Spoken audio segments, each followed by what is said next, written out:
हाय बेचारी बहू। सरिता की शादी एक अच्छे परिवार में हुई है। उसका पति रोहन उसे बहुत प्यार करता है। घर में उसकी सास शांति और ननद मीनाक्षी भी है, जो सरिता के किसी काम में दखल अंदाजी नहीं करती। लेकिन फिर भी सरिता को ऐसा लगता है कि दुनिया की सबसे ज्यादा बेचारी बहू वही है और सबसे ज्यादा अत्याचार उसी पर हो रहा है। माँ जी, ये लीजिए आपकी चाय। अरे बहू, तूने इतनी ज्यादा चीनी क्यों डाल दी चाय में?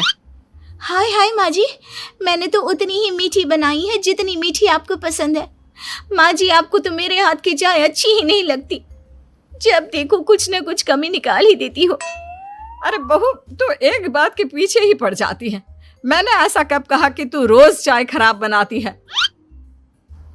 सरिता अपने कमरे में चली जाती है और फोन उठाकर अपनी माँ से बात करती है।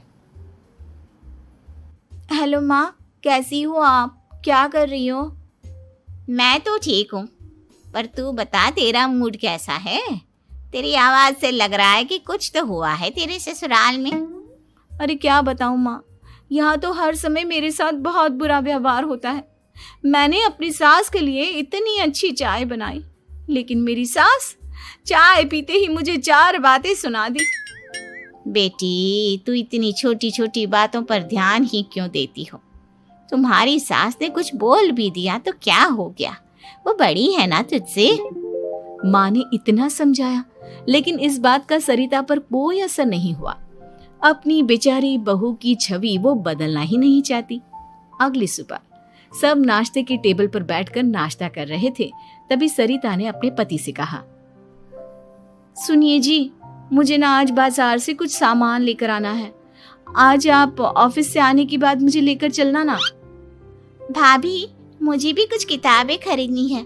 आप दोनों जा ही रहे हो तो मेरी किताबें भी ले आना। लो, अभी तो बात ही की है बाजार जाने की, तो एक फरमाइश आ गई। माँ जी, आप भी बता दो कुछ, और हाँ, मोहल्ले वालों से भी बोल दो अगर वो कुछ मंगवाना चाहते हो तो।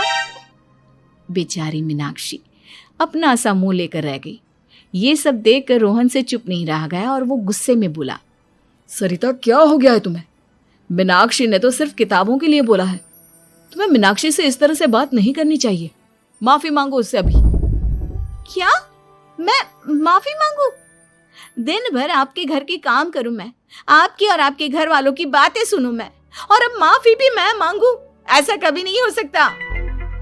ये बोलकर सरिता वहां से चली जाती है। एक दिन उनकी पड़ोसन घर आती है। अरे सरिता, क्या कर रही है? और क्या करूंगी भाभी जी, बस घर का काम ही कर रही हूँ। आप बताओ कैसे आना हुआ? अरे मैं तो तुम्हारा हालचाल पूछने आई थी, लेकिन तुम तो बिजी लग रही हो। कोई बात नहीं, मैं बाद में आ जाऊंगी। और क्या करूं भाभी जी, जब से शादी होकर आई हूँ ना, बस काम ही कर रही हूँ। और इस घर में ना कोई मेरी कदर नहीं करता। पति है जो बस घर से ऑफिस, ऑफिस से घर। ननद को तो कॉलेज से फुर्सत नहीं।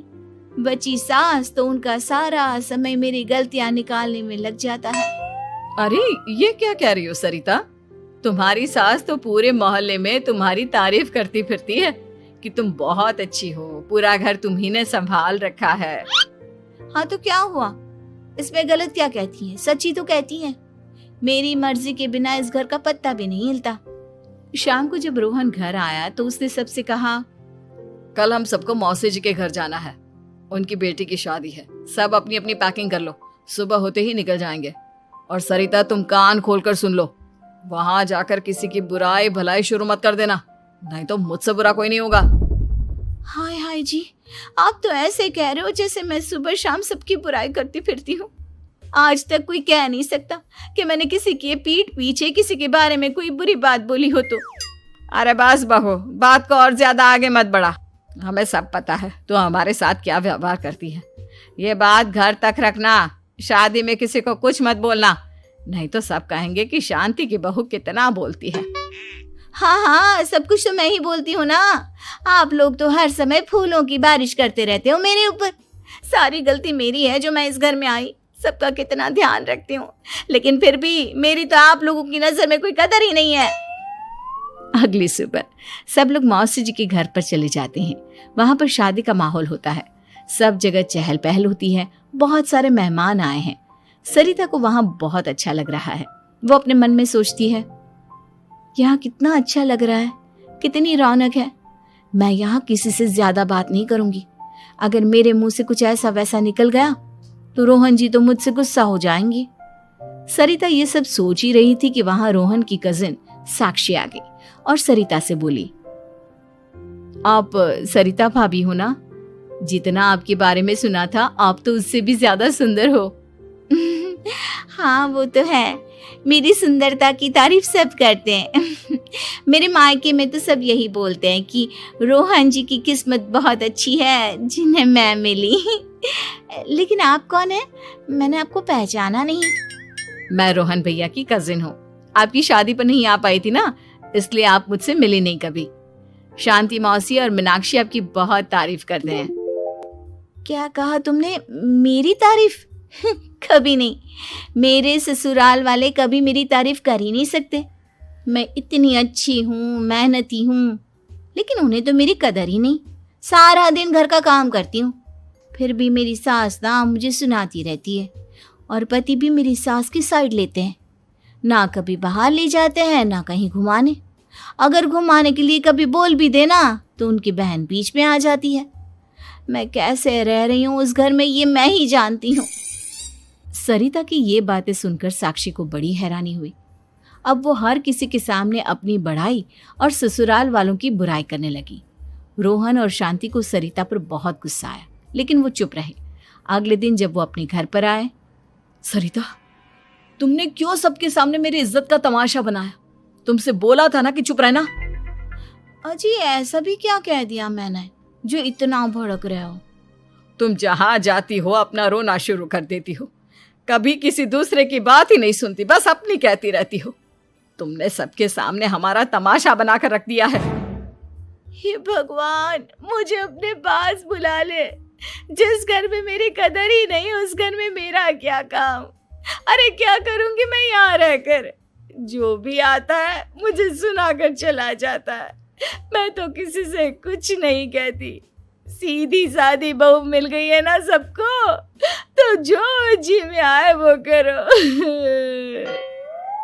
सरिता ने अपने आगे किसी को कुछ बोलने ही नहीं दिया, और उस दिन भी उसने सबके सामने खुद को बेचारी बना ही दिया। अगले दिन मीनाक्षी कॉलेज के लिए लेट हो रही थी, इसलिए वो हर काम जल्दी जल्दी कर रही थी। अपना नाश्ता लेने किचन में गई और पतीले में रखे गरम दूध को गिलास में डालने लगी। दूध का पतीला उसके हाथ से छूट गया और गरम गरम दूध उसके हाथ पर गिर गया। ओए माँ, हाय मेरा हाथ, माँ मेरा हाथ जल गया। मीनाक्षी की आवाज सुनकर सरिता दौड़ती हुई आई। ये क्या किया तुमने? तुम्हें नाश्ता चाहिए था तो मुझसे बोल देती, मैं क्या मना कर देती? अब पता नहीं कितने दिन की मुसीबत पाल ली तुमने। सरिता मीनाक्षी को उसके कमरे में ले गई और उसका बहुत ख्याल रखा। उसका इस तरह से ख्याल रखना शांति और रोहन को थोड़ा अजीब लगा। माँ, सरिता के दिमाग का भी कुछ पता नहीं। कल शादी में सबको इतना कुछ बोल कर आई है हमारे बारे में, और अब मीनाक्षी की कितनी अच्छी देखभाल कर रही है। ये ऐसा क्यों करती है? बेटा, तेरी बीवी की ना आदत हो गई है सबके सामने खुद को बेचारी दिखाने की, और आदत इतनी जल्दी नहीं बदलती। जब ये बोलना शुरू करती है तो रुकने का नाम ही नहीं लेती, इसलिए इसे पता ही नहीं चलता कि ये किसके सामने क्या बोली जा रही है। लेकिन दिल की बहुत अच्छी है। हमें भी अपना दिल बड़ा करके ये जैसी है इसे